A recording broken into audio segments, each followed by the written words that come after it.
Hey, Sana River here. Welcome back to my channel and welcome to a new series, my hero theme series, where we're going to be talking about music for our iconic heroes. And what better way to kick off this series than talking about the man himself, Superman?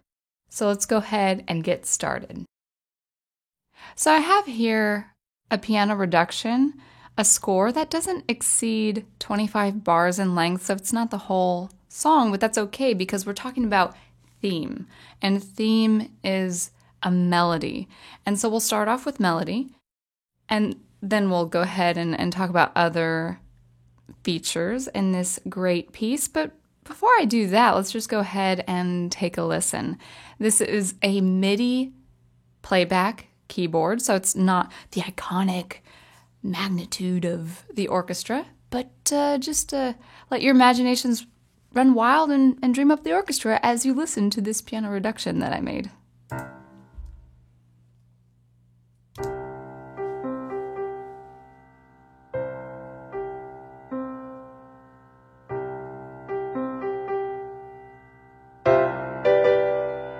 That's pretty sweet.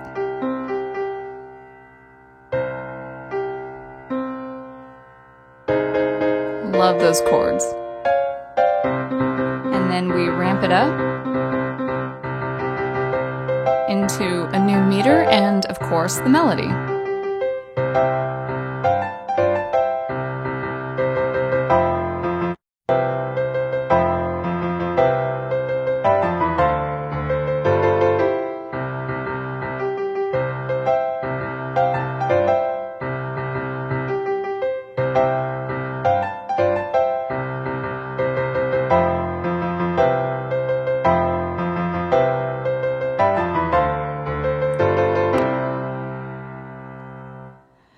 I think the playback was being a little finicky around here, but you know the theme, I know the theme, and we're going to be talking about the theme as we go. So let's talk about the melody, and let's talk about how the melody is so important with Superman. We will start with bar 10, and the melody does not exceed 8 bars in length, as you can see here. Oh, well, that's the bass. I should do that. And so that's our melody. And not only that, it just goes ahead and repeats some ideas. So we have this little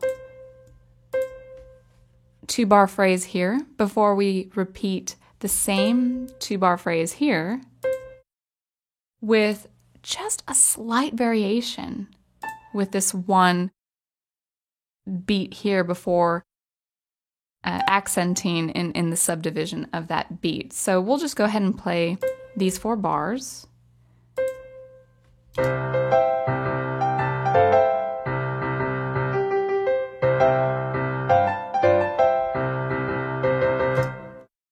And that's the gist, that's the melody with 2-bar, two 2-bar phrases right here. And we have that little pickup here.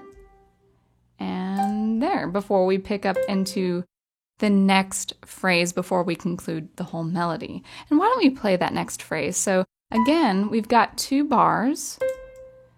It's a 2-bar phrase and another 2-bar phrase concluding that. So this melody is really structured.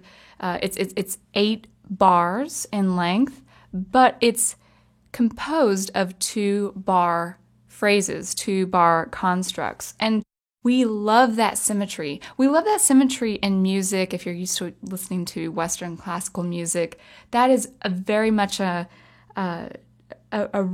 thing that we're rooted in psychologically when we hear music. And I think that's very important. That's a very solid representation of who Superman is as a hero. So just going and playing this again. That's the first phrase. Then we do the pickup into the next phrase.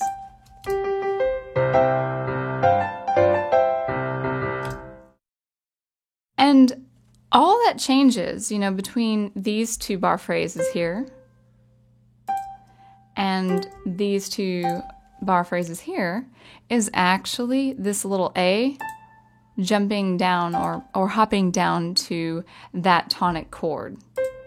We don't have it here in that second bar, and that's fine. We just need a tiny bit of variation, and it's so quick. It provides kind of that joy, you know, that excitement. We need a little bit of variation before it's too repetitive, and I think Williams did this very well. And we also see a little bit of variation here with our bass, our rhythm. And then you can see that we have no attack or no fall on that first beat, but a bit of syncopation in the next phrase, followed by this really good, strong pickup here into our final 4-bar phrase.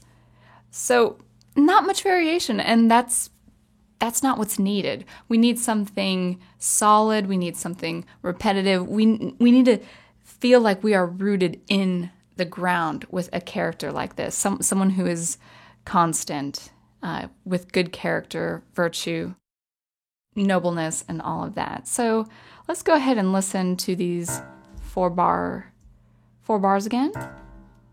And well, I can just highlight the whole thing, right?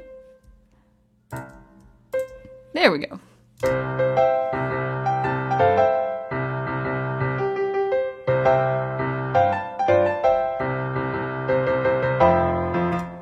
And then we will conclude from here to here before picking up into another instance of the melody. So let's hear these last 4 bars before we start over.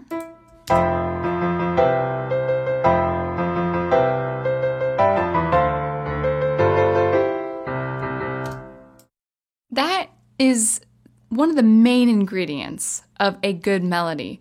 Repetition, good phrasing, symmetry between constructing a melody of 8 bars and dividing it into maybe 2-bar phrases or 4-bar phrases. So we really have one major phrase, you know, that first antecedent phrase, followed by a concluding phrase here.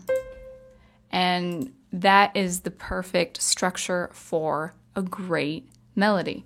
And I also wanted to talk about the contour, the line of the melody, which we would see in this top line here of the piano, like that. So if you follow the top line here, that is our main singable, hummable melody of the iconic Superman theme. So I will play all 8 bars here. I might even play all the way to the end because it's just too cool to listen to it just once. So as I play again, just try to track the high line or sing along, because you will be singing the top line here.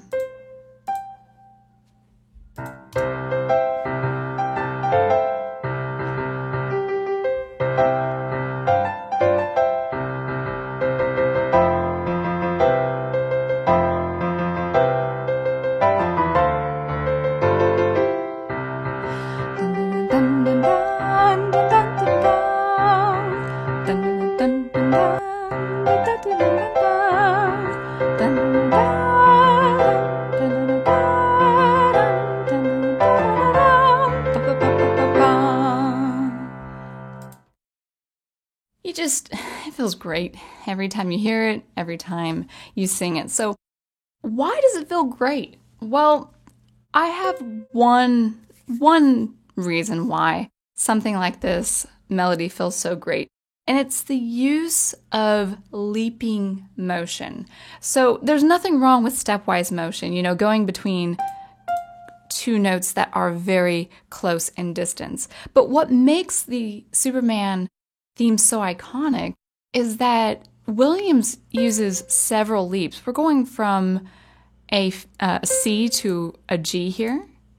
That is a 5th.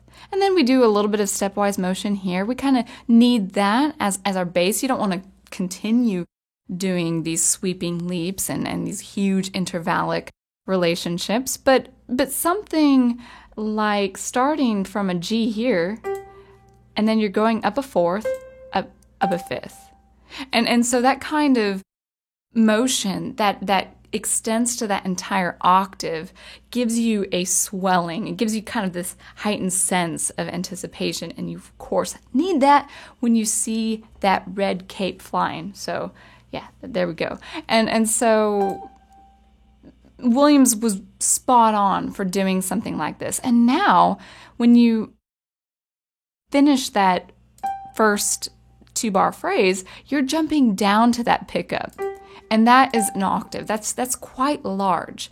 You know, for something hummable, for something singable, sometimes I advise students or advise people in general not to go to the octave, or certainly not beyond the octave for something that is singable. But for someone like Superman, you need these wide leaps, you know, because we see him fly fast, we see him fly high. So you need this musical depiction of what that feels like, what that gives you that sense of, you know, that sweeping sense, you know, just going fast, going far, going high. And then we pick it up, going up a fourth, which is, you know, it's a leap, it's fine, and going up a fifth. And then a little bit of stepwise motion here. And then a little bit of leaps. And then a nice fifth here. You know, it resolves down one step. And so I think that's quite a pleasant feel. And then Williams takes it up 1/7. So we have this C going up to really our B. Da, da, da, da. That's a major seventh. It's pushing us back into C, but before it does, it's asking us to sing that leap. It's the farthest distance you can go before reaching that octave from C to C. And that's a jump. And you can imagine a trumpet player, you know, even a professional trumpet player, of course they can. They've got the chops to do that, but that is a leap, especially going so fast. Really quite the jump, and it feels good, though, when you hear it. And then you resolve down a third, going down a fifth, but then you swell up back to a seventh, and then down a third, down a fifth, and then you go to the seventh and resolve with a little stepwise motion, you know, these little passing tones here, to the high octave.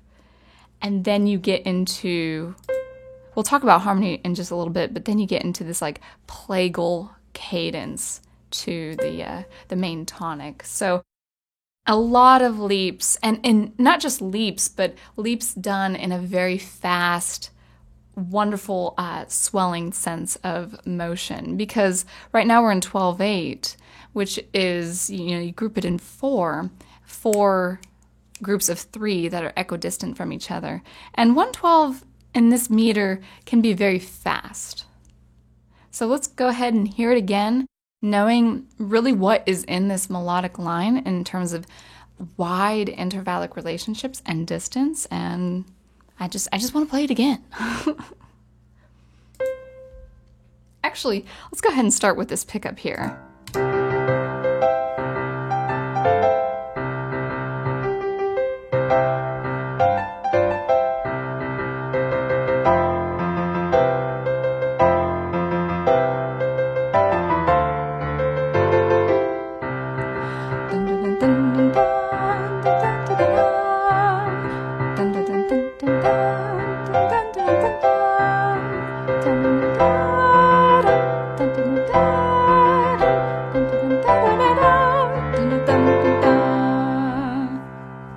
Yeah, that's great. It's great. It's not a trumpet, but it's still good. It's just a wonderful melody. And now let's get into harmony. So when talking about harmony, we first have to see the introduction, this beautiful open introduction. In fact, I'm going to go ahead and play the first 8 bars of this incredible, simply just incredible, but also simple introduction. Let's go ahead and get started. Now this C right here, this is a bit of a pedal tone, which is totally appropriate. I do think Williams has timpani for this. I could be mistaken, but a pedal tone works as well.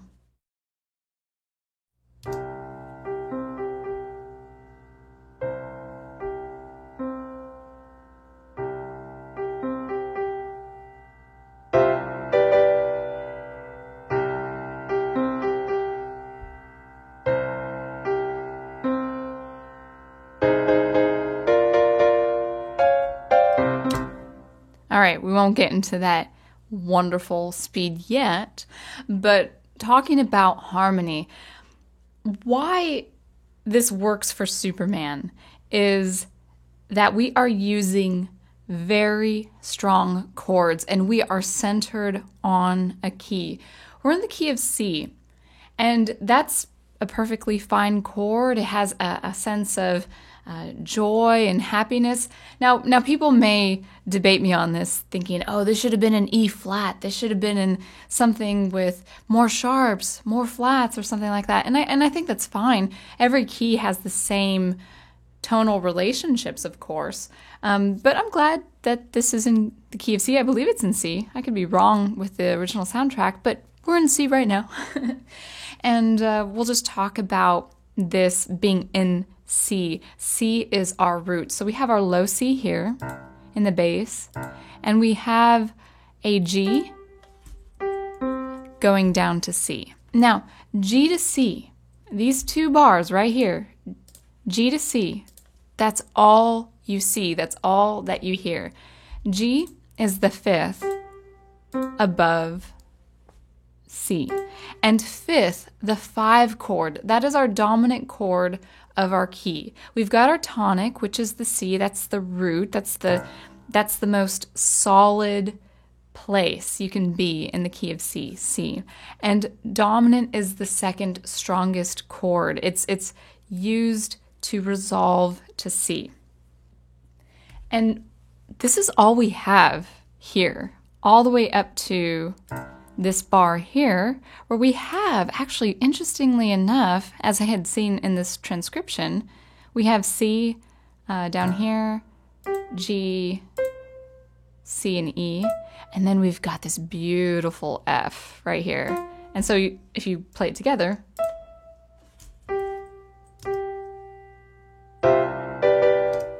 beautiful. This could have resolved down, and maybe in an orchestra, Williams probably did resolve this F down to E down here, or maybe not, actually. Now that I think about it, I see this beautiful pedal tone with our 5 chord. So we've got a 1 chord, or at least a 1 pedal, a C pedal, with our 5 chord right here.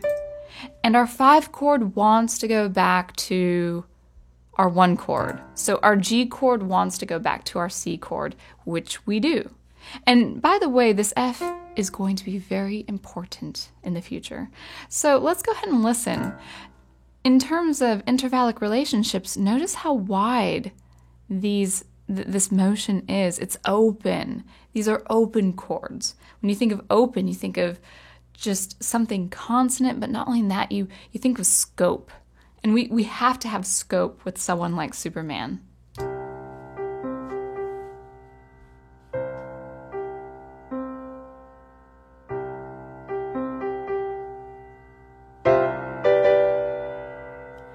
Resolving back down to C, swelling up into these new chords. Now, I wanted to talk about these chords here. This is a very, very good example of mode mixture. So we've got the flat 6 chord. This is our A flat chord, which is actually chromatically not related to C major. However, it is related to C minor. A flat is a major 6 of C minor. So even though chromatically this doesn't fit, it's more foreign, so to speak, to the key of C major, it's just a beautiful sound. It works in this context. So I'll just play from bar 5 here.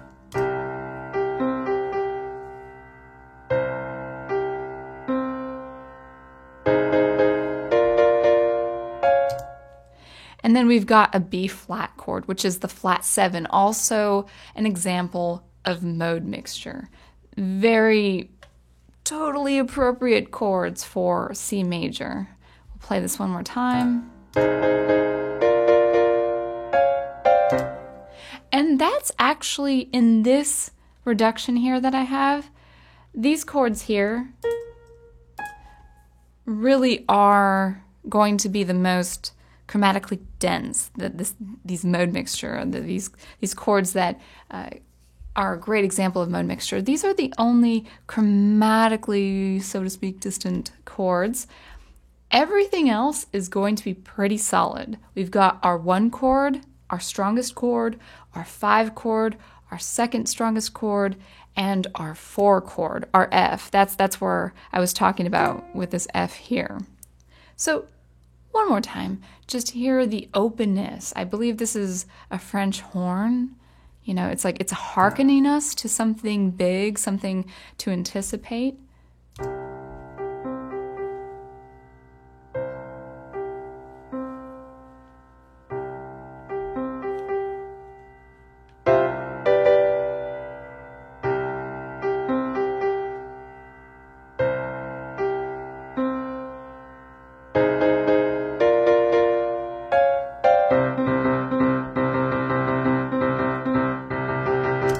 All right, so this little passage here, this is all C, so you can see that this is all C pedal tone here, which is fantastic. You need to be in the strongest chord when you're entering Superman, of course. And we also have the G here. That's not a 5 chord. G is simply the 5th of the C root position chord. It's part of the C chord. And then we get into C territory pretty much everywhere, at least in the first 4 phrases, or I'm sorry, first 4 bars here. So let's hear that from bar 8. We're in C, we're in that root, we're in that solid ground, harmonically speaking, and we're gonna play up to probably this beautiful F pedal tone here. We'll see right here. Oh, it's gonna be great. Oops, there we go.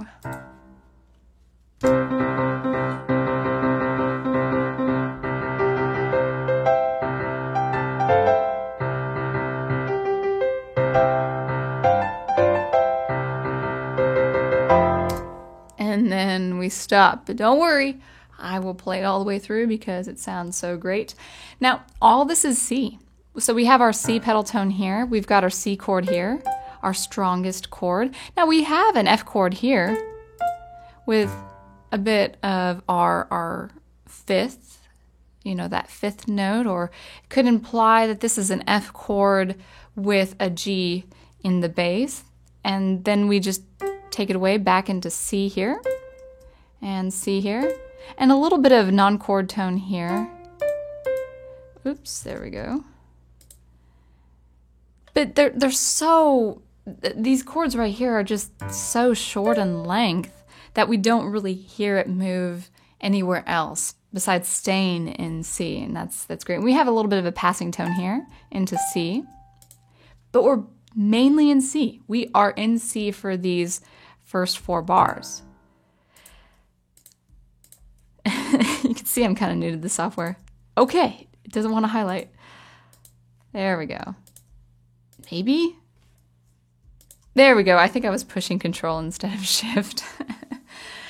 All right, so we have that. We're in C. We're in 1. We're in the strongest chord possible in this key. And then in 14, something comes up, something very interesting.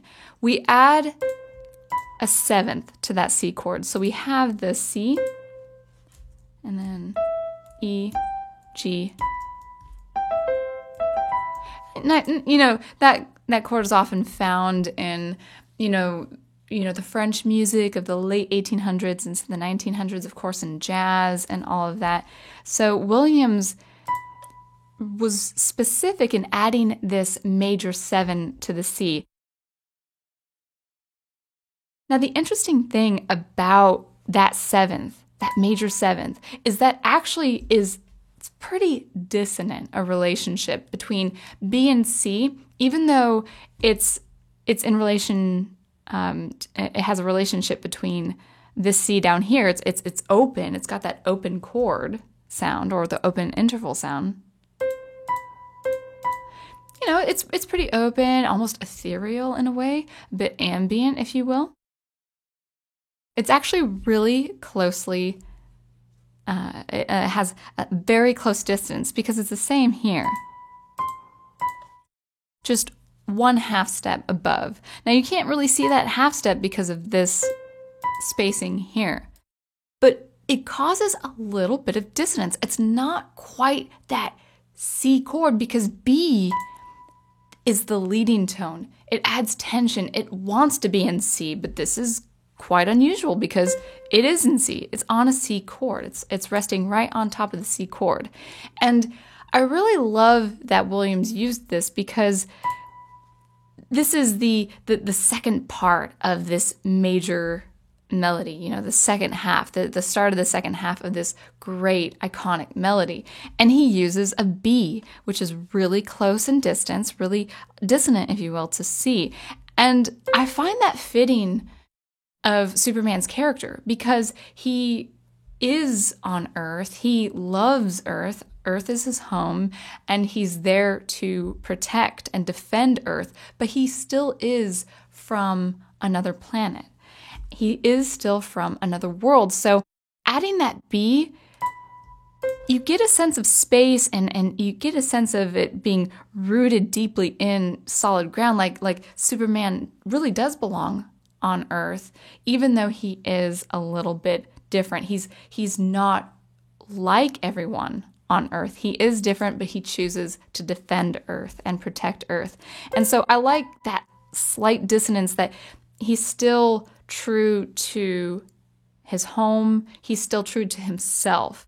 And I think a C7 chord is the perfect way to represent that.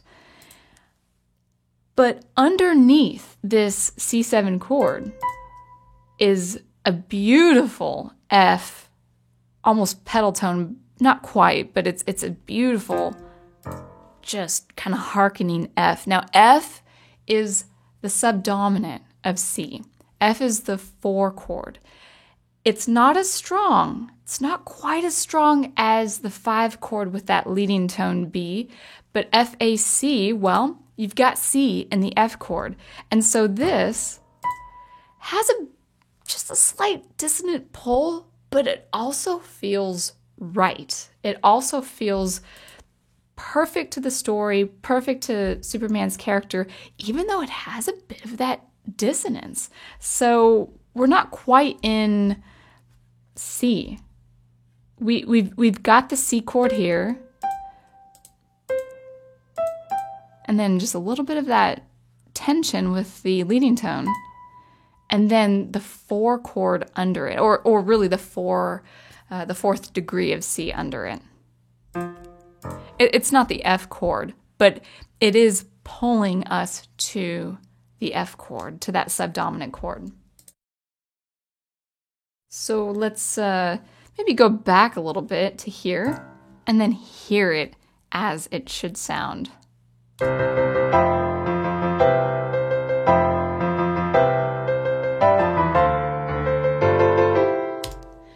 And I love that. Now, this is part of the transcription that I had worked with and made on this software here, but I do like that the B jumps down to here. And that could be true of Williams' score. It just adds a little bit more tension. Now, even more tension because you can see how close they are.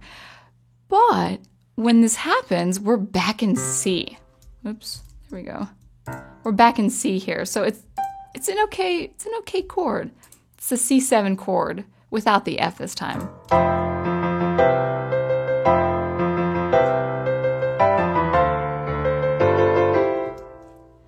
And there we have it. And we've got some D with our C, F, FAC. So we've got like an F chord with a D really wanting to suspend. No, actually, maybe not suspend. It is leading to G, but that's not the G chord. It's a G under the F chord. So this is our F chord, as alluded to by this entrance here of the F. So we've got our F chord with a G just hanging. So again, it's got a little bit of dissonant tension, even though it sounds open and heroic. And I love that. It gives you this impression that it is a little foreign. You know, Superman is not totally of the world that is Earth. In his world, he is still separate to Earth. You know, he's from a very special place. And I love how this is musically depicted in the harmony. It's not an F chord. Let's actually play an F chord. Let's see if it has a bit of a difference. So that's our F chord. It's not that bad. It works functionally, but I like the G there.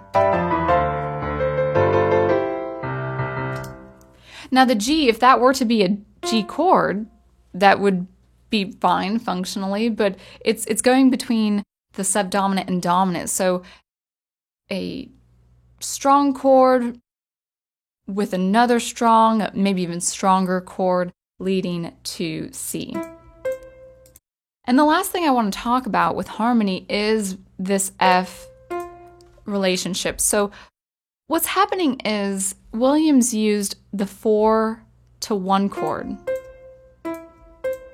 The 4-to-1 chord, and we'll hear it, but the 4-to-1 in terms of a cadence, ending a phrase, or really ending a piece of music, if you end with a 4 to a 1, that is called plagal cadence, and that is commonly used for the Amen in a church. If you sing a hymn and you conclude that hymn with Amen, you start with a 4 on ah and then conclude with the 1 on men, on the word amen.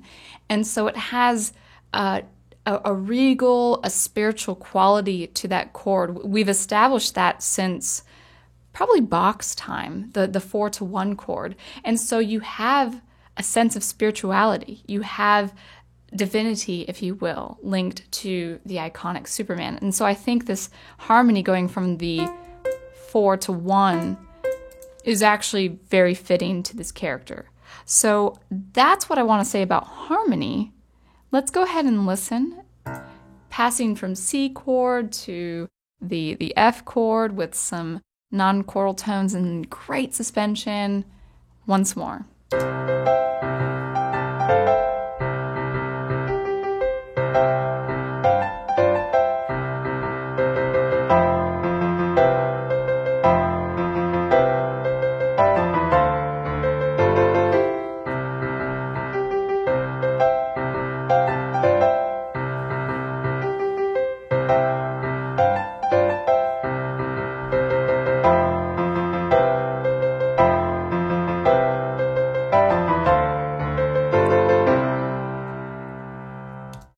So all in all, very, very simple harmony, but harmony that is functional and harmony that really depicts this character. He's rooted, he's not going to change, he's going to remain virtuous, and he's going to defend Earth, and harmony like this is really the best way to depict that.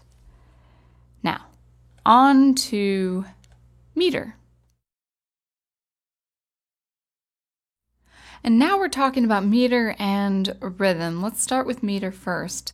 This 8-bar intro starts with 4/4 here. And if you want to be centered, if you want to be rooted in something, if you want symmetry, if you want to be solid, grounded in something, 4/4, aka common time to us musicians, we just like 4/4. It's a great meter to use. And I have to say something. I just noticed this. This had to do with my transcription from another arrangement. This is supposed to be in 4/4. It looks like it's in 3/4. So just go ahead and ignore that. I just had to say it because it kind of bothers me. But just pretend it's in 4/4. Just pretend there's 4 beats inside this measure. It gets the job done. But that's besides the point. Anyway, so we are in 4/4. We are grounded in something symmetrical. Anything that's divisible by 2 in music feels good. It feels nice. We understand phrasing. We understand that bit of syntax, if you will. I know syntax is overused as a word, but we understand. We break things apart, musically speaking, even when we're not aware of it. And 4/4 is a feel-good meter. And we need something that makes us feel good when we're thinking about Superman.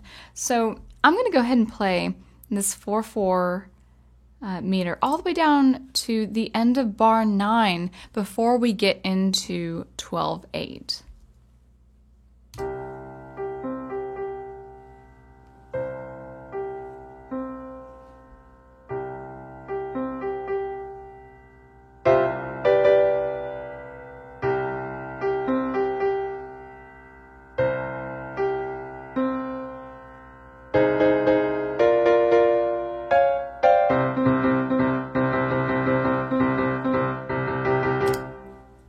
And there we go. So these first 8 bars, they're slow. They're building up to this. This is akin to that Richard Strauss piece, that introduction to the Space Odyssey, 2001 Space Odyssey, has that same effect. We're anticipating something, especially with this C pedal tone and these open, intervallic relationships. We are anticipating that's something good, that's something heroic, that's something that carries hope and all the things you need for a good cinematic experience with Superman. But after we do this mode mixture, we've got this great heroic sounding mode mixture happening, and then we take it on to a different tempo. We start with 76. That's got a nice walking pace. It's kind of a moderate speed, and then we get into something pretty quick. And you don't have the orchestra to express it. I don't really have the option in the software to accelerate into this.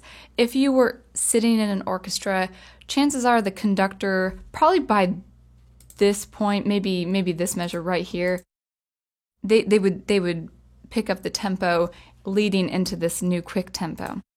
And now we're going from 76 beats per minute to 112. At least that's what the score I bought told me to put in, so I went ahead with it, and I think it sounds great.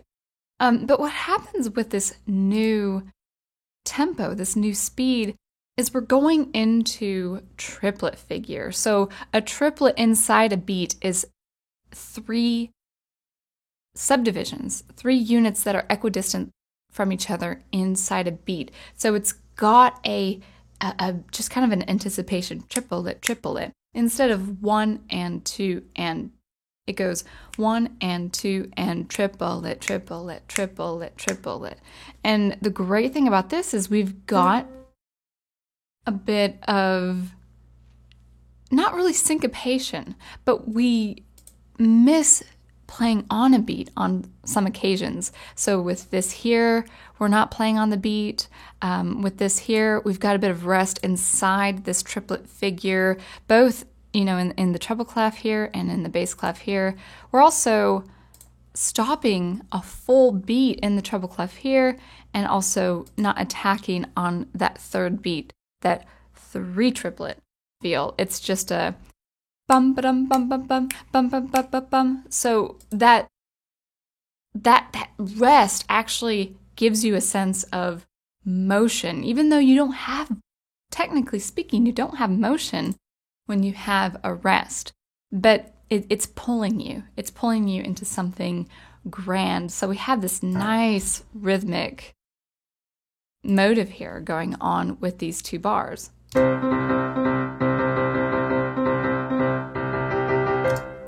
And then we stay in 112, but what happens is we go from 4/4 with the triplet figures to 12/8.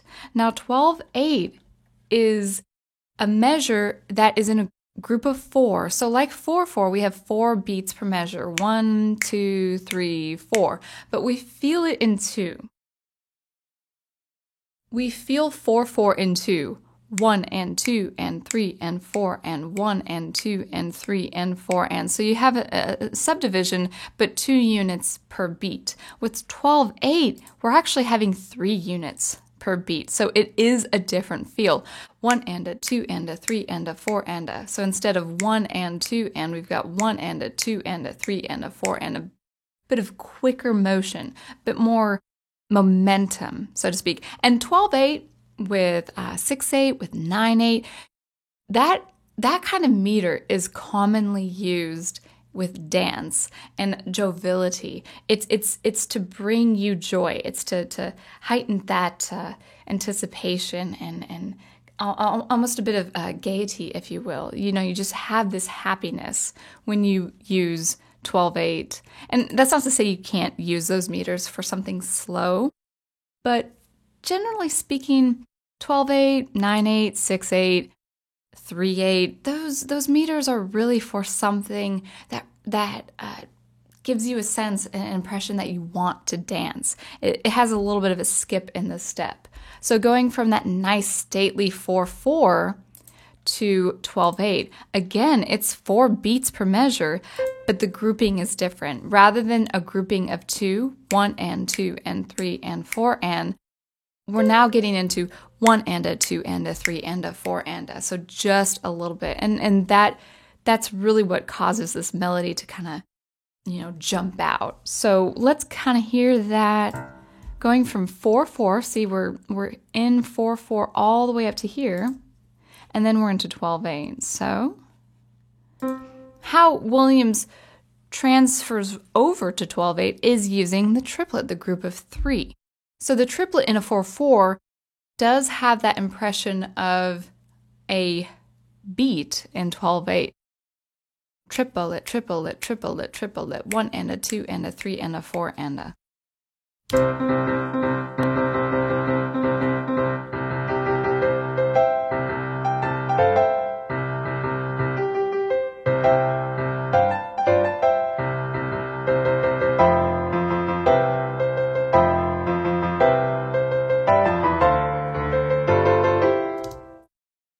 So a figure like this would be a triplet figure in 4/4, but now it's just a nice group. We're used to 3s. We're used to groups of 3s in a 4-beat measure. And lastly, I wanted to say with bass is that beautiful pedal tone, staying in C, staying rooted in C. And that's important because we need a character that doesn't change, that is good through and through. He is true blue, and we don't need a fluctuating bass. We don't need an experimental bass line. We just need something that is solid, something we can root ourselves in and root for as well.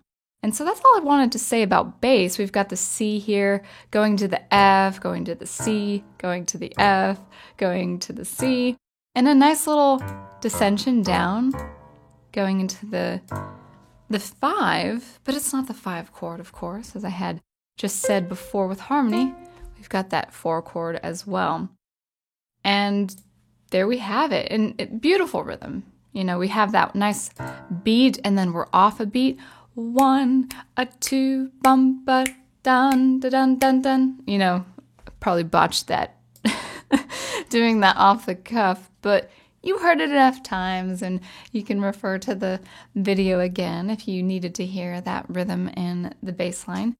But that is the Superman theme in a nutshell. And that's just the theme.